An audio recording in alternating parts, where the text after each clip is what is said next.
Hello and welcome to my channel. Today I have these two Dewalt 5 amp batteries. They're flatter than a hedgehog in the highway, but I'm going to sort that out. Battery number 1 is showing about 15.6 volts.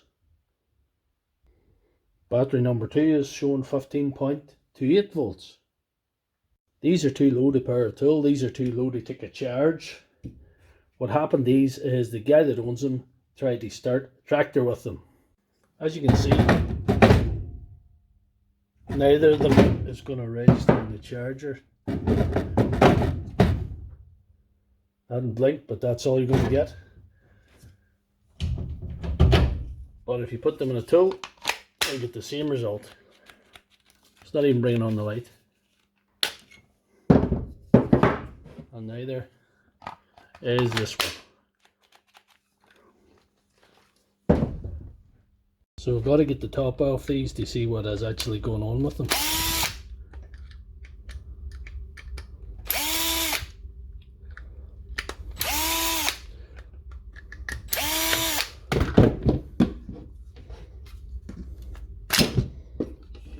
Look, this is the issue. That nickel strip's burnt out, and that's because he tried to start a tractor with it. So I'm going to have to connect that up and see if she goes. So the soldering's done. I'll just stick this together now to see what we've got. You look with 3 bars. Here we are. That's one down. Let's see if battery number 2 has suffered the same fate. Right. Exactly the same problem.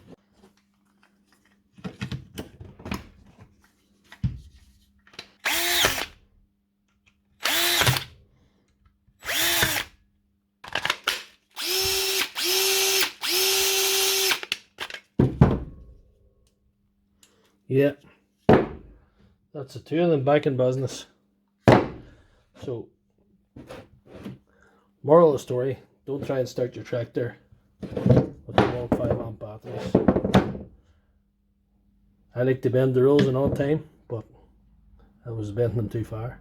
That's our 2 batteries back in business. And if you like this video, please give it a thumbs up and check out my channel for all my other content.